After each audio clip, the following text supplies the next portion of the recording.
Voilà. Alors commençons par la prière et puis nous irons dans ce message qui est la suite du message de la semaine passée. Eh bien Seigneur,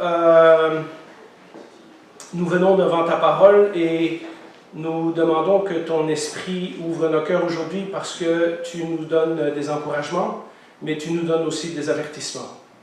Et suivant l'état et la situation dans laquelle nous nous trouvons, nous demandons que ta parole puisse faire ton travail en nous qui a besoin d'être fait. Que nous soyons attentifs à tes encouragements, mais que nous soyons aussi et surtout attentifs à tes avertissements. Seigneur, c'est des textes difficiles. Je te demande de nous aider à bien les comprendre et à bien les exprimer pour que nous puissions en retirer toutes les richesses que tu as voulu nous dire dans ta parole. Au nom de Jésus, nous te prions. Amen. Amen. Alors, vous savez que la semaine passée, on a parlé de Jean chapitre 5 et c'est la suite de la guérison de cet homme qui était paralysé pendant 38 ans et qui était dans la piscine de Bethesda et que Jésus a guéri. Et suite à ça, il va avoir une confrontation avec les pharisiens puisque les gens vont venir le voir et vont accuser Jésus d'avoir guéri quelqu'un le jour du sabbat. Et ensuite de ça, Jean nous rapporte toute une conversation que Jésus va avoir avec les chefs de la loi à Jérusalem, dans laquelle il va parler de différentes choses. Il va parler du fait que Dieu continue à travailler un jour de sabbat, et il va parler du fait que lui aussi, puisqu'il est Dieu lui-même, a le droit de faire des bonnes choses le jour du sabbat. Mais ça va causer une friction avec les pharisiens, et aujourd'hui on va voir la suite de ce message-là. Laissez-moi vous dire en introduction que l'histoire de l'humanité, c'est l'histoire de la rébellion de l'homme contre Dieu. Il y a en nous, depuis Adam et Ève, une tendance naturelle à vouloir vivre totalement libre, sans aucune soumission, sans aucune redevance à personne. Et en particulier, sans aucune contrainte de la part de Dieu. Vous entendez souvent dans les nouvelles, les gens vont dire « Ouais, mais si Dieu existe, pourquoi il permet ça? » Et une des choses que je réponds souvent à mes amis, c'est « Ben, c'est drôle que tu demandes l'intervention de Dieu pour un accident ou un malheur ou une catastrophe, mais que le reste de ta vie, tu vis comme si Dieu n'existait pas. » Et souvent, les gens sont pris avec ce fait de dire « Ah oui, c'est vrai, j'y avais pas pensé. » Je dis « C'est un peu malhonnête de ta part de demander que Dieu intervienne quand tu as des problèmes, mais que tout le reste de ta vie, tu vis comme si Dieu n'existait pas. » Et dans notre société actuelle, vous le savez, on est, surtout au Québec, on est très anti-autorité. On n'aime pas le gouvernement, on n'aime pas les professeurs, on n'aime pas les gens qui représentent l'autorité, et cela est une manifestation de notre rébellion contre l'autorité de Dieu. Cela se manifeste très visiblement dans la société d'aujourd'hui, parce qu'avant, il y avait un genre de vernis qui était là par l'Église catholique, puisque tout le monde était catholique, on faisait attention à avoir une bonne conduite, mais quand l'Église catholique a disparu de la vie des Québécois de tous les jours, eh bien, notre réalité est remontée à la surface et on se rend compte qu'au Québec, personne aime se faire dire quoi faire par personne.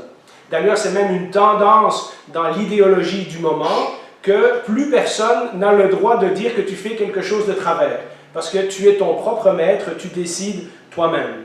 Et ce qu'on voit aujourd'hui, on le voyait déjà dans le temps de Jésus, même si, comme il y a 50 ans, il y avait un vernis de religiosité en Israël. Il y avait des gens qui allaient au temple, il y avait les pharisiens, il y avait les sadducéens, il y avait un genre de renouveau spirituel dans le pays d'Israël. On attendait la venue du Messie. Pourtant, il y a des gens qui, lorsque confrontés à Jésus, vont clairement refuser de se soumettre à sa parole et à son autorité.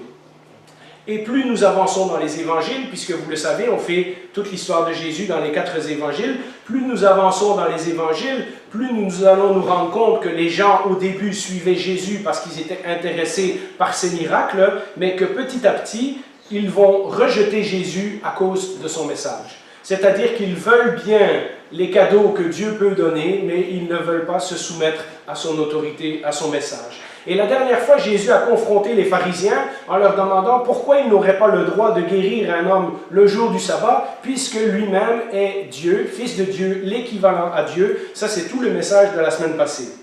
Mais maintenant, Jésus va apporter des preuves de ce qu'il avance. Parce qu'en guérissant un homme le jour de sabbat, Jésus savait très bien ce qu'il faisait. Il savait très bien que les pharisiens et les chefs de la loi allaient venir le voir pour le confronter, pour l'accuser de ne pas respecter la loi. Et pour sa défense, Jésus a dit, ça c'est le message de la dernière fois, puisque Dieu travaille et que moi je suis équivalent à Dieu, moi je continue aussi à travailler. Et les chefs de la loi ont très bien compris, puisqu'ils ont accusé Jésus de se faire l'égal de Dieu. On pourrait alors se poser la question, nous qui lisons ce texte avec 2000 ans de retard, pour qui Jésus se prend-il? C'est facile de dire, ben Dieu travaille, donc moi aussi, de se faire l'équivalent à Dieu, de dire, bon, vous pouvez m'adorer comme vous adorez Dieu, j'ai les pouvoirs que Dieu a et ces choses-là, mais quelles sont les preuves? Si moi j'avais été un pharisien, j'aurais dit certainement, pour qui te prends-tu? Et d'ailleurs, à plusieurs reprises dans les évangiles, c'est exactement ce que les chefs de la loi vont dire à Jésus. Pour qui se prend-il? On le connaît, on sait qu'il vient de Nazareth, on connaît sa famille, on connaît ses frères et ses sœurs. Et pour qui se prend-il? Et as-tu des preuves de ce que tu avances? C'est bien beau de dire que tu es l'égal de Dieu, c'est bien beau de prendre des textes de l'Ancien Testament et dire que ces choses-là s'appliquent à toi, mais as-tu des preuves de ce que tu avances? Et c'est exactement ce que Jésus va faire dans la suite de la conversation. Au verset 31, nous lisons ceci. Si je me rends témoignage, c'est-à-dire si mes preuves, c'est juste ma parole, ce que moi je dis, mon témoignage n'est pas valable. C'est-à-dire, si Jésus se vante de lui-même, ben, ce n'est pas suffisant. Vous savez pourquoi? Parce que dans l'ancien temps, et d'ailleurs encore aujourd'hui, lorsqu'on va en cours, c'est le même principe, mais c'est un principe qui date du livre du Deutéronome. Dans l'ancien temps, lorsqu'on se présentait au tribunal, il fallait qu'on ait au minimum 2 ou 3 témoins pour appuyer nos dires.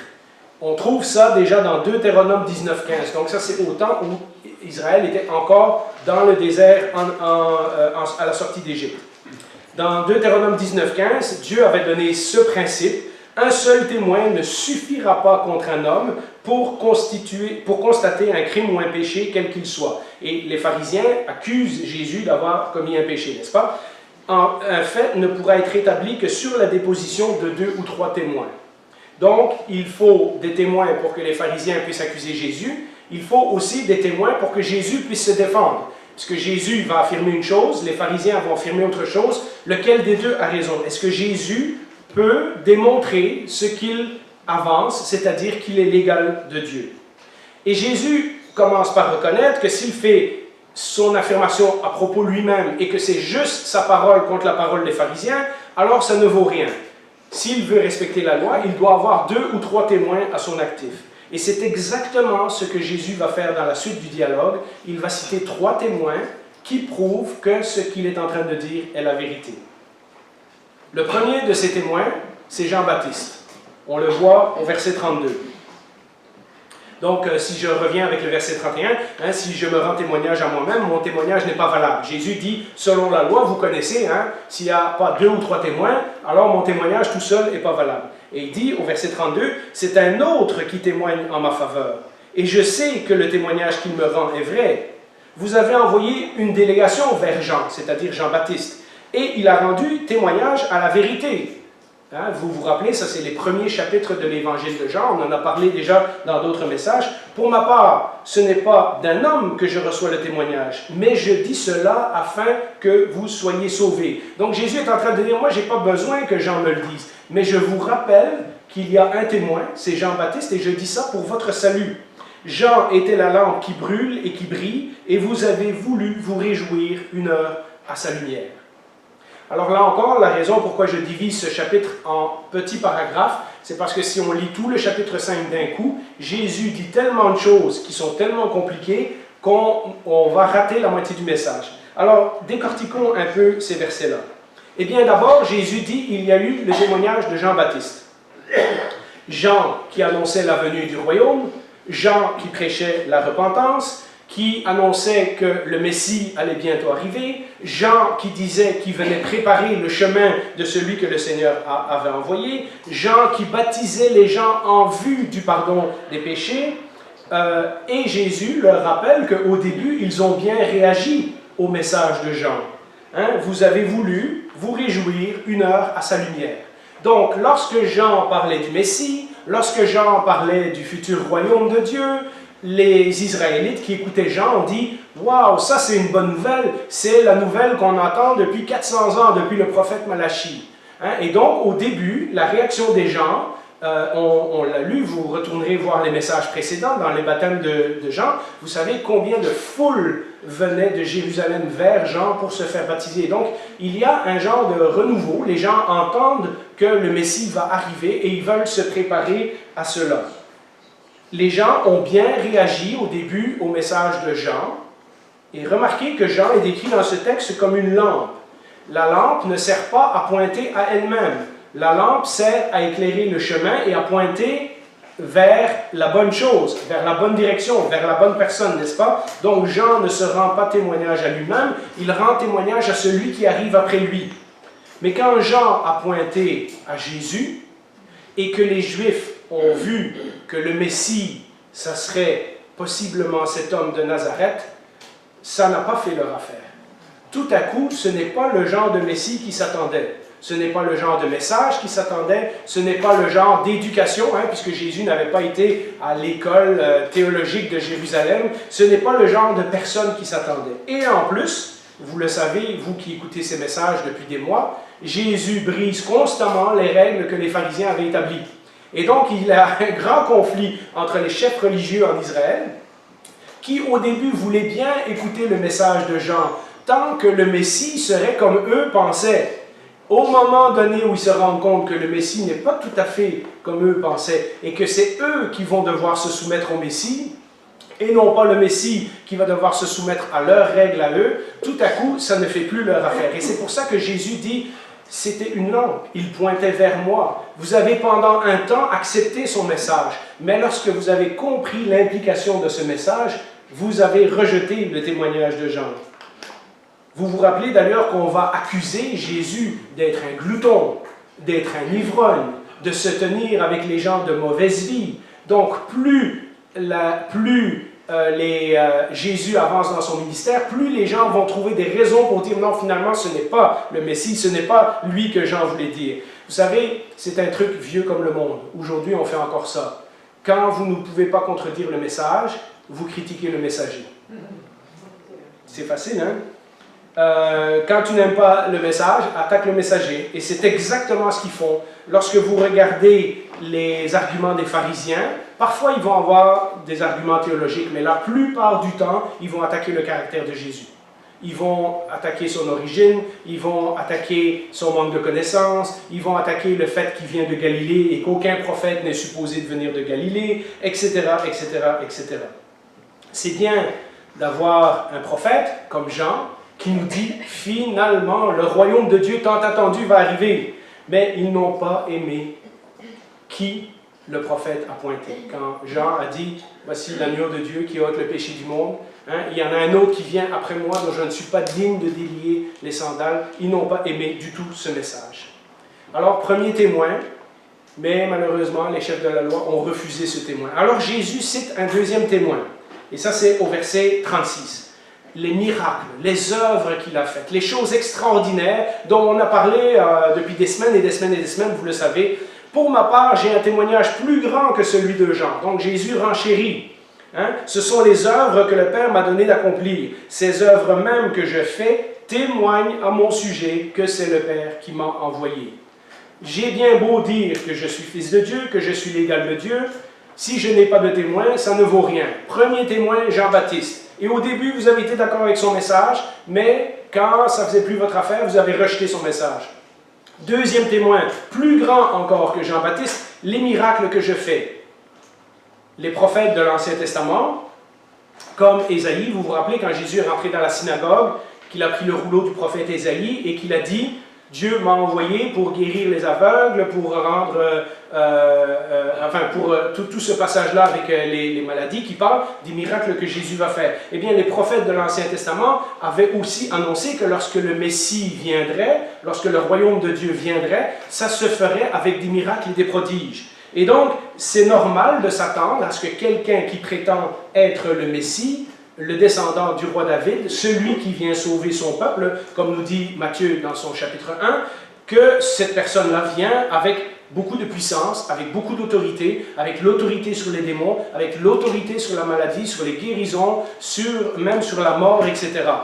Les gens qui voyaient les miracles de Jésus auraient dû se dire, c'est véritablement le Messie qui a été annoncé dans l'Ancien Testament. Les miracles qu'il fait sont la preuve de ce qu'il avance. Depuis le début, il était clair, et on en a parlé abondamment, que Jésus fait des miracles que seul Dieu pouvait faire. Stéphane nous a rappelé dans l'introduction comment cet homme qui était malade pendant 38 ans est instantanément guéri. Il n'a pas fait 6 mois de physiothérapie, il n'a pas été voir un psychologue. Du jour au lendemain, instantanément, il prend son lit, il s'en va chez lui et il est joyeux. Et donc, les miracles que Jésus faisait étaient extraordinaires. Ils ne pouvaient venir que de celui qui avait le pouvoir sur la vie, sur la création, sur toutes les choses qui ont été créées. Jésus, quand on y réfléchit, Jésus aurait bien pu guérir tout le monde sans que personne ne le sache. Jésus aurait pu se promener et faire des guérisons et faire du bien. Si le but de Jésus, c'était de venir faire des miracles pour qu'on aille mieux, dans ce cas-là, Jésus aurait pu se promener et faire des miracles partout sans que personne ne le sache. Or, nous avons vu histoire après histoire que les miracles de Jésus sont là pour pointer à quelque chose. Que les miracles de Jésus sont des signes. Que les miracles de Jésus sont des manifestations de son autorité, de son pouvoir, de sa divinité et de toutes ces choses-là. Comme on l'a vu il y a quelques semaines dans l'histoire de la femme qui est atteinte d'une perte de sang, Jésus veut que le monde remarque les miracles qu'il est en train de faire. Pourquoi? Eh bien, parce qu'ils sont le signe qu'il est véritablement le Messie. Parce qu'ils sont les signes, les témoins qui pointent à sa divinité.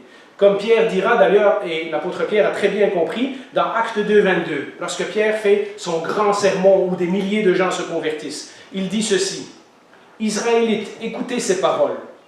Dieu vous a désigné Jésus de Nazareth en accomplissant par lui au milieu de vous des miracles, des prodiges et des signes, comme vous le savez vous-même. » On en a parlé en abondance. Jésus va condamner les villes où il a fait des miracles qui ont refusé de croire en lui. Parce que les miracles n'étaient pas simplement pour les beaux yeux des gens, mais c'était des signes qui devaient pointer au Messie. Et si on prend le miracle, mais qu'on ne va pas là où le miracle nous pointe, on a raté le plus important du message.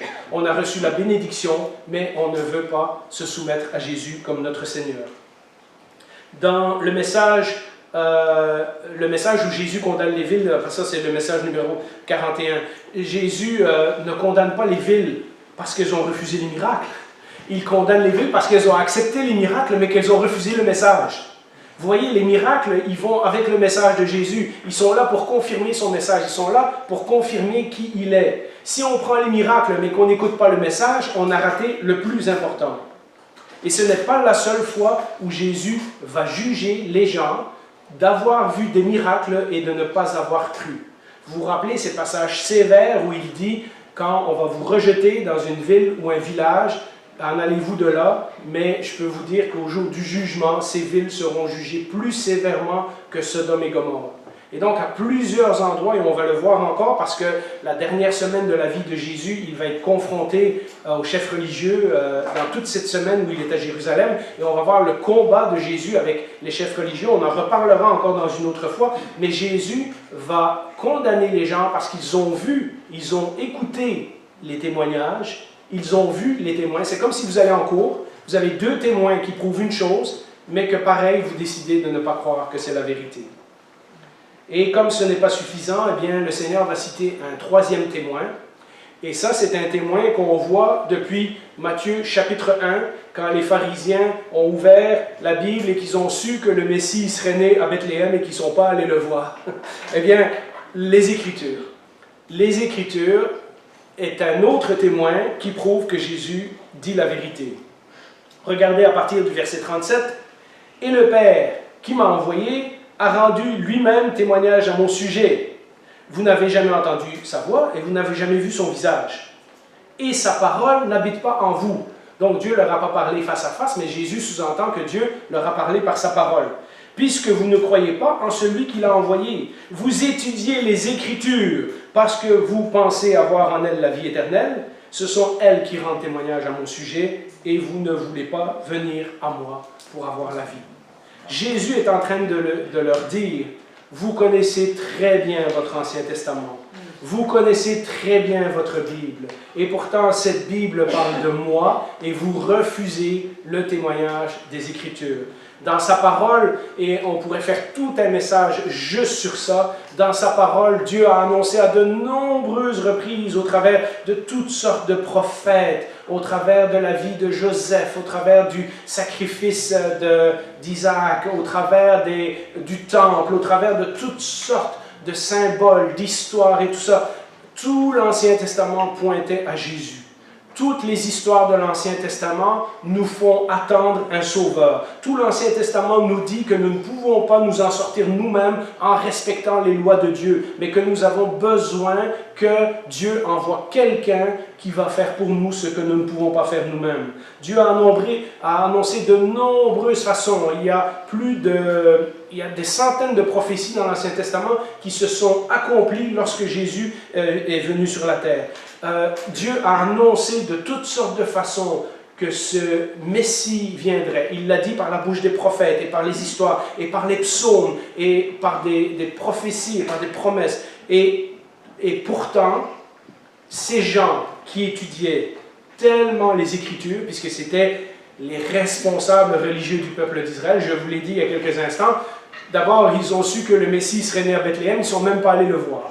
Donc, vous imaginez quel genre de connaissance des Écritures ils ont. Intellectuelles peut-être, mais ça ne transforme pas leur cœur. Et au fur et à mesure que Jésus est confronté avec les pharisiens, nous allons voir que les pharisiens avaient les Écritures, ils avaient rajouté leur loi à tout cela, mais à chaque fois que l'Écriture ne faisait pas leur affaire, ils ne la croyaient pas. L'Écriture, regardez dans Luc 24, au verset 25 et 26, et il y a de nouveau au verset 44 lorsque Jésus rencontre les 12, mais là il est en train de parler aux disciples d'Emmaüs. Vous vous rappelez ce que Jésus leur dit? Jésus leur dit, « Hommes sans intelligence, dont le cœur est lent à croire tout ce qu'ont dit les prophètes. » Ce n'est pas que les pharisiens qui avaient de la misère à croire ce que Jésus disait. Ses propres disciples ont lutté pendant longtemps avec ce que Jésus disait. Ne fallait-il pas que le Messie souffre ces choses et qu'il entre dans sa gloire? En hébreu, quand il y a une question rhétorique, la réponse est toujours oui. Hein? Donc, ne fallait-il pas? Ben oui, bien sûr, et qu'il entre dans sa gloire. Puis, en commençant par les écrits de Moïse et en continuant par ceux de tous les prophètes, il leur expliqua dans toutes les Écritures ce qui le concernait.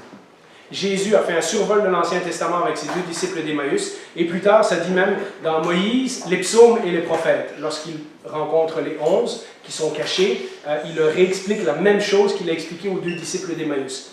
Jésus est obligé de leur réexpliquer de A à Z parce que leur cœur est encore lent à croire. Hein? Mais, vous savez, quand on met ces trois témoins ensemble, l'Écriture, les miracles et les prophètes, comme Jean-Baptiste, les prophètes de l'Ancien Testament, ça c'est exactement comment Dieu s'est révélé dans l'Ancien Testament. Quand Dieu s'est montré dans l'Ancien Testament, il a utilisé ces trois genres de témoignages. L'Écriture, les prophètes et les miracles. Jésus, de nouveau, fait exactement ce que Dieu fait. Tout ce que Dieu fait, Jésus le fait. Tout ce qui s'applique à Dieu s'applique à Jésus également dans le Nouveau Testament. Devant ces trois témoins, Jésus va leur prévenir des conséquences s'ils n'écoutent pas son message. Et ça, c'est la partie la plus dure du message d'aujourd'hui. Devant le refus d'accepter que Jésus est Dieu, que Jésus est le Messie, que Jésus est celui qui est venu pour les sauver, il le prévient qu'ils s'exposent à des conséquences graves, des conséquences dramatiques pour leur vie. Et la première de ces conséquences est étroitement liée au dernier témoin qu'on vient de voir. La première chose que Jésus leur dit, c'est si vous refusez de croire ces témoignages, alors il va arriver des choses dans votre vie. Première chose, vous ne comprendrez pas l'Écriture. Relisons. Vous étudiez les Écritures parce que vous pensez avoir par elles la vie éternelle. Ce sont elles qui rendent témoignage de moi, à mon sujet, et vous ne voulez pas venir à moi pour avoir la vie. Quand on entend la parole de Dieu et qu'on refuse de voir ce à quoi elle nous pointe, il y a un endurcissement et un aveuglement graduel qui s'installe. Le but premier de l'Écriture, c'était de pointer à Jésus, c'était de révéler Dieu, c'était de révéler le plan du salut de Dieu. Les chefs religieux, eux, lisaient l'Écriture en croyant qu'en connaissant bien la Bible, ils allaient gagner la faveur de Dieu. Hein, si je fais ma petite lecture personnelle tous les soirs, le Seigneur va être content avec moi et je vais aller au ciel. Je résume en mots modernes qu'est-ce qu'on pourrait dire dans notre cœur, dans notre tête. Ils pensaient qu'en lisant la Bible, ils seraient acceptés par Dieu. Qu'à un moment donné, Dieu leur disait, bon, ben, tu as lu ta Bible, tu connais bien ton Ancien Testament, tu es un bon juif, ok, tu peux venir au ciel. Et pourtant, en refusant de voir ce à quoi l'Écriture pointait, c'est-à-dire que l'Écriture annonçait Jésus, en réalité, ils rataient tout le but de la révélation de Dieu. Et donc, en refusant les paroles de Jésus, ils s'endurcissaient dans leur mauvaise compréhension de l'Écriture. Vous savez, ne pas comprendre les Écritures, c'est encore un gros problème pour beaucoup de gens aujourd'hui. Nous avons ceux qui croient, qui lisent la Bible, et qui croient que la Bible est un ensemble de fables et de mythologies. Hein? Ouais, ben ça, c'est le livre pour les chrétiens, mais si tu as une religion, une autre religion, tu lis un autre livre. C'est pas grave. C'est intéressant historiquement, mais en fait, c'est des fables, c'est des légendes, il n'y a rien de vrai. Il y a aussi ceux qui voient la Bible comme un livre de morale. C'est-à-dire que c'est des belles histoires et on doit tirer une leçon morale ou une leçon pour notre vie de tous les jours, de comment se comporter. J'entends plein de mes amis non chrétiens qui disent « Jésus a dit de ne pas juger ». Je dis « Ah ouais, tu connais bien les paroles de Jésus quand ça fait ton affaire. Hein? » Ou « Tu aimeras ton prochain. Hein? » Voilà. Ah, on est supposé d'aimer notre prochain, donc on ne peut rien dire à personne. Vous voyez? Alors, il y a beaucoup de gens comme ça qui pensent que la Bible, c'est un livre de morale. C'est un livre qui va nous dire, en tant qu'être humain, hein, c'est des philosophes, des gens de l'Antiquité qui ont écrit ça, puis ils nous donnent une bonne morale, et puis si on vit d'après cette morale-là, ben, on devrait avoir une assez bonne vie, on devrait être des, comme on appelle en québécois, des bonnes personnes. Hein. Moi, je suis une bonne personne, hein, je ne mens pas, je ne tue pas, je n'ai pas trompé ma femme, je ne bois pas, voilà, et on se fait la liste. Vous voyez, on pense que les 10 commandements, c'est une liste de règles à suivre pour que Dieu soit content avec nous et pour qu'on vive une bonne vie ici sur terre. Il y en a aussi qui pensent que la Bible, c'est, et ça j'en parlerai une fois parce que c'est un sujet très délicat chez les évangéliques, que la Bible c'est un livre d'instruction et que si on suit les étapes, hein, les 7 étapes pour apprendre à prier, les 15 étapes pour avoir une église qui est florissante, etc., que si on suit les étapes, que c'est comme un livre d'instruction de Ikea. On fait les affaires une par une, et voilà. Si on prie, Dieu va nous donner, c'est marqué. Hein? Et puis quand Dieu ne nous donne pas, tout à coup, on est choqué, on oublie qu'il y a un tas d'autres passages qui disent qui parlent de la souveraineté de Dieu, qui parlent que Dieu utilise la souffrance dans nos vies, etc., etc. Et donc, vous voyez, si on lit la Bible seulement comme un livre d'instruction, si je fais tout ça, quand j'arrive à la fin de ma vie, Dieu va me prendre au ciel. Là aussi, on rate le message de la Bible. Et puis, il y en a, et ça, vous avez peut-être entendu parler.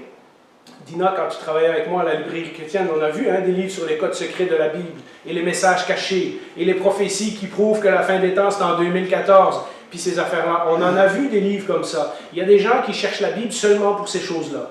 Tout ce qu'ils veulent, c'est savoir c'est quoi le code secret, c'est quoi l'affaire qu'on va découvrir, que tous les autres chrétiens ne savent pas, mais que nous, on va être des meilleurs chrétiens parce que nous, on a découvert ce secret-là. Et vous voyez, il y a donc toutes sortes de façons d'approcher la Bible, d'approcher les Écritures qui ne sont pas saines, qui ne sont pas bonnes. Vous savez pourquoi? Parce que si on comprend tout sur l'Écriture, mais qu'on rate Jésus, on a raté l'essentiel. Si l'Écriture ne vous amène pas au pied de la croix, à réaliser que vous êtes un pécheur et que vous avez besoin que Jésus vous sauve, vous n'avez pas encore compris le message de la Bible.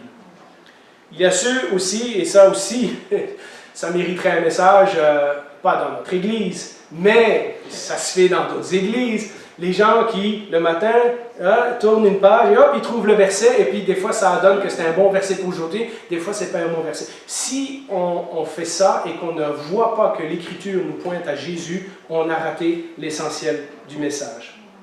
Dans toutes ces approches, il manque le plus important, c'est que l'Écriture témoigne de Jésus-Christ, témoigne de son amour, témoigne de son plan, témoigne de son salut et témoigne de ce que nous devons faire pour accepter ce salut que Dieu a prévu de toute éternité pour nous sauver. Si nous manquons ça, nous avons manqué l'essentiel de la Bible. La deuxième conséquence que Jésus leur dit, c'est qu'ils pensent qu'ils vont aimer Dieu, mais en fait, ils n'aiment pas le vrai Dieu. Regardez au verset 42. « Mais je vous connais, vous n'avez pas l'amour de Dieu en vous. Je suis venu au nom de mon Père, et vous ne me recevez pas. Et si un autre vient en son propre nom, vous le recevez. » Vous savez, c'est encore tellement le cas aujourd'hui, des gens qui se prétendent prophètes de Dieu, des gens qui se prétendent qu'ils ont eu des révélations, des gens qui prétendent qu'ils sont morts, qu'ils sont allés visiter le ciel pendant 15 minutes, puis que Dieu les a renvoyés sur terre. On les croit.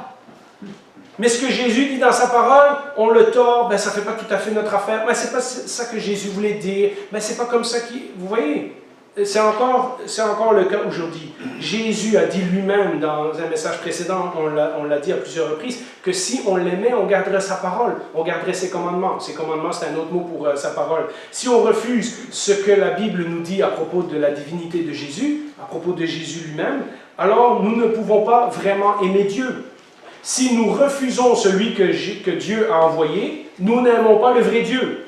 Il y a plein de gens dans d'autres religions qui disent qu'ils adorent Dieu, mais ils n'adorent pas le Dieu de la Bible. Ils adorent une image qu'ils se sont fait de Dieu, une idée qu'ils se sont fait de Dieu, mais en refusant Jésus-Christ, ils ne peuvent pas véritablement aimer Dieu. Vous savez, ces avertissements que Jésus dit sont vraiment, vraiment sérieux, sont vraiment graves. Dans notre société, il y a beaucoup de gens qui pensent que parce qu'ils sont religieux, tous les chemins mènent à Dieu. Or, ces textes-là, et on va le voir, Jésus va aller de plus en plus en profondeur dans ses discussions avec les chefs de la loi. Si on refuse que Jésus est le seul chemin vers Dieu, alors le Dieu qu'on adore, ce n'est pas le vrai Dieu. Ce n'est pas le Dieu de la Bible. On n'aime pas vraiment Dieu comme on pense. Toute religion qui nous dit qu'elle va nous conduire à Dieu, mais qui remet en cause Jésus-Christ, sa divinité ou quoi que ce soit, ne peut pas nous mener au vrai Dieu. Elle va nous mener à une fausse image de Dieu. Les pharisiens démontraient qu'ils n'aimaient pas réellement Dieu, qu'ils n'aimaient pas, que le Dieu qu'ils pensaient, ce n'était pas le véritable Dieu, parce qu'ils refusaient d'accepter celui qui l'a envoyé. Hein, vous voyez, je suis venu au nom de mon Père et vous ne me recevez pas. Donc, en rejetant Jésus, ils rejetaient le Dieu de la Bible. Ils pensaient qu'ils connaissaient Dieu, mais ils ne le connaissaient pas réellement. La preuve de notre amour pour Dieu n'est pas ce que l'on dit « Ah, moi j'aime Dieu, moi je crois en Dieu », mais ce que l'on fait. Si nous refusons de nous soumettre à la divinité de Jésus et de reconnaître qu'il est notre Seigneur et de soumettre nos vies à Jésus, alors nous n'avons pas réellement compris le message de l'Évangile. Alors nous ne l'aimons pas vraiment. Le troisième point qui va avec le deuxième, si on n'aime pas le vrai Dieu, alors on n'adore pas le vrai Dieu non plus. Regardez au verset 41.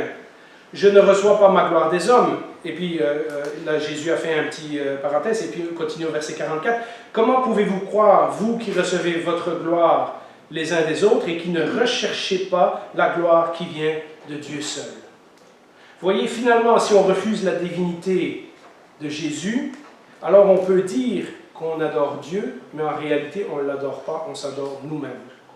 Jésus est en train de dire, si ce n'est pas ma gloire que vous recherchez la vôtre.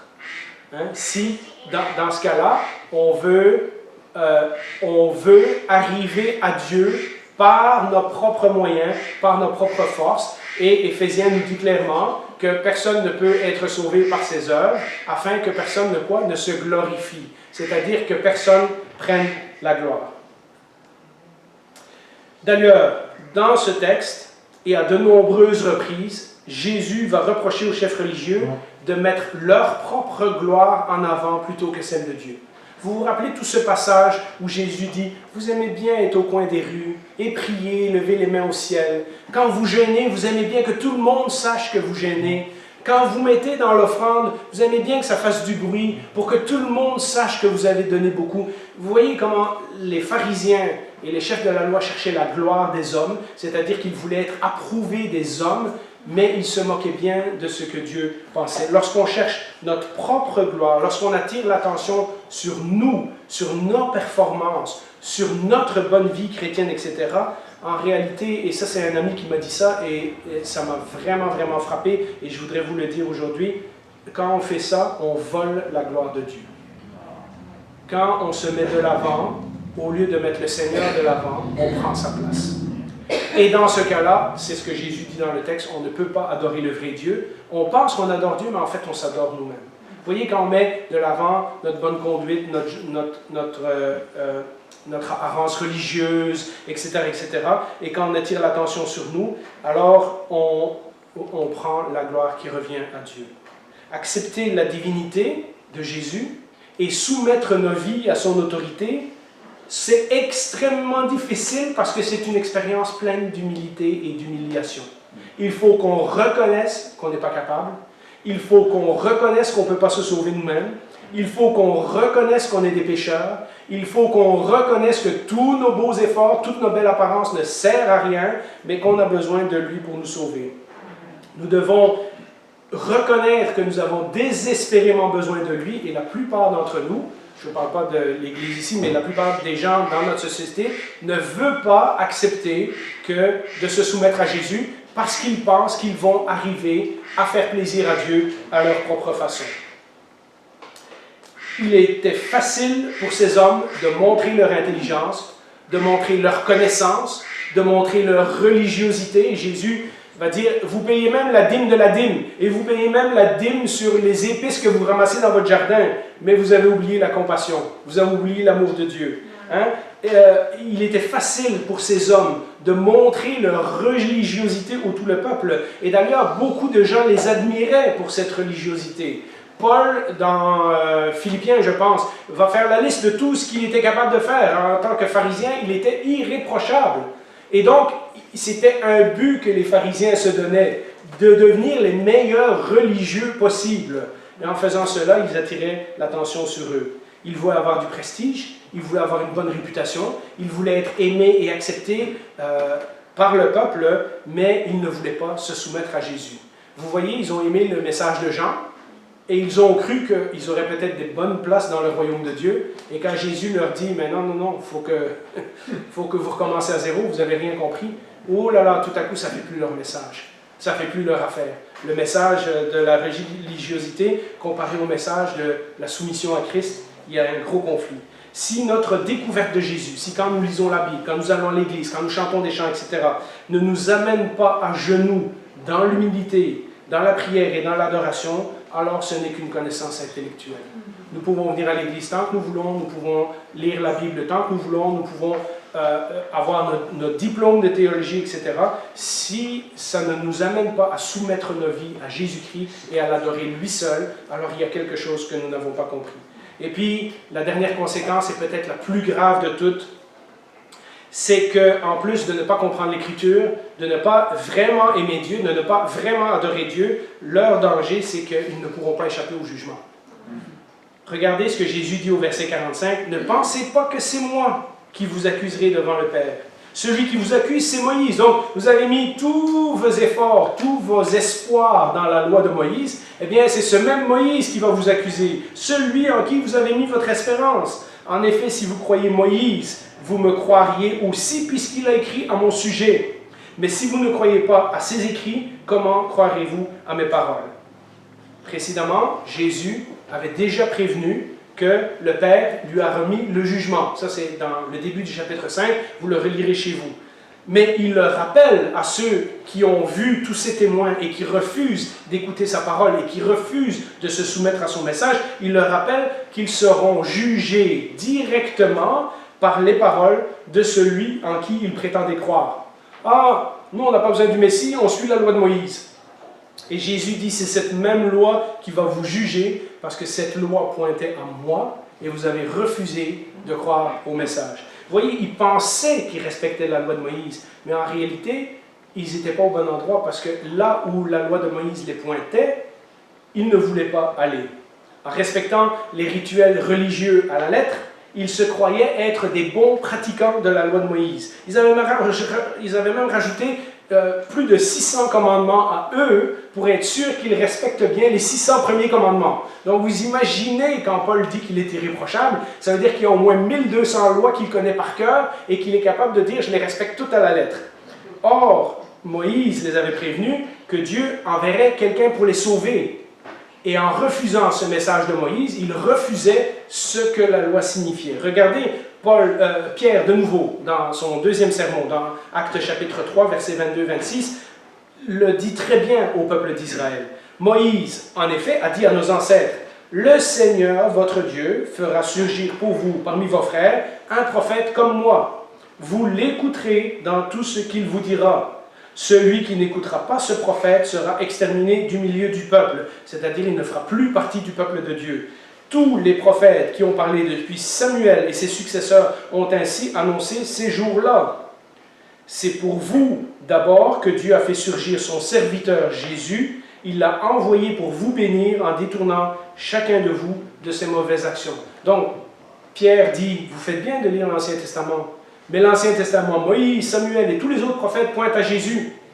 Et ce Jésus, vous avez la chance de l'avoir rencontré. Il est venu d'abord pour vous. Hein. Donc, dans le temps, c'était aux gens qui avaient été vivants lorsque Jésus était sur la terre. Il est d'abord venu pour vous et Dieu l'a envoyé pour vous détourner de vos mauvaises voies. Mais si vous refusez ce message, vous refusez le message de toute la Bible. Le message le plus important de l'Ancien Testament. Les chefs de la loi mettaient leur espoir ou leur espérance, comme Jésus dit, dans leur capacité à obéir et à pratiquer les lois et les commandements. Et ils ne voyaient pas que la loi avait été donnée temporairement pour les pointer à leur incapacité d'être sauvés par leurs propres efforts. Ils ne voyaient pas ce que Paul expliquera dans la lettre aux Galates, que la loi était un guide pour les conduire à Jésus-Christ. Donc, ils sont restés avec les lois et ils ont oublié de suivre le chemin à qui la loi pointait. Regardez ce que Paul dit dans Galates 3, 24 et 25. « Ainsi, la loi a été le guide chargé de nous conduire à Christ afin que nous soyons déclarés justes sur la base de la foi. » Vous voyez, on ne pouvait pas être sauvé par les commandements, on ne pouvait être sauvé que par la foi en Jésus-Christ. Depuis que la foi est venue, nous ne sommes plus soumis à ce guide. En rejetant le fait que Jésus était Dieu, en rejetant le message de Jésus, en rejetant les preuves de sa divinité, les chefs religieux tombaient sous le jugement de Dieu. En conclusion, et c'est une brève conclusion, mais c'est pour ne pas nous laisser déprimer, parce que parfois on pense à ça et on peut se poser des questions sur notre propre vie spirituelle, sur notre propre compréhension des Écritures, sur notre propre obéissance à Jésus-Christ, sur notre propre désir de vraiment le suivre, d'être soumis et de respecter sa volonté. Mes amis, ces avertissements sont encore valables aujourd'hui. Si nous refusons la parole de Jésus, il peut nous arriver toutes ces choses-là. Mais laissez-moi conclure d'une autre façon. Si vous acceptez la vérité, que vous êtes pécheur, et que Jésus-Christ est venu pour vous sauver, et que vous avez bel et bien besoin de lui et de lui seul, et que Jésus peut vous sauver tout de suite, maintenant, instantanément, si vous acceptez ces vérités, alors ces 4 conséquences se transformeront en bénédiction. Vous savez pourquoi? D'abord, vous serez sauvés du jugement. Deuxièmement, vous adorerez le véritable Dieu. Troisièmement, vous grandirez dans l'amour pour le véritable Dieu. Et quatrièmement, vous comprendrez la Bible. La Bible deviendra vivante pour vous. Alors, voilà, je vous laisse avec ça, je vous laisse avec ces réflexions. On va terminer dans un mot de prière et ensuite je ferai le repas du Seigneur. Il ne nous reste que quelques minutes. Eh bien, Seigneur, quand nous écoutons ta parole, nous voyons que tu ne parlais pas comme un simple homme. Les commandements que tu nous donnes, les exigences que tu as pour notre vie sont... on est soit pour, on est soit contre. On peut pas être neutre. Seigneur, tu nous avertis encore dans ta parole aujourd'hui qu'il y a des conséquences si nous refusons le témoignage de ta parole, le témoignage de ceux qui nous ont précédés, le témoignage de tout ce que nous avons entendu à ton sujet.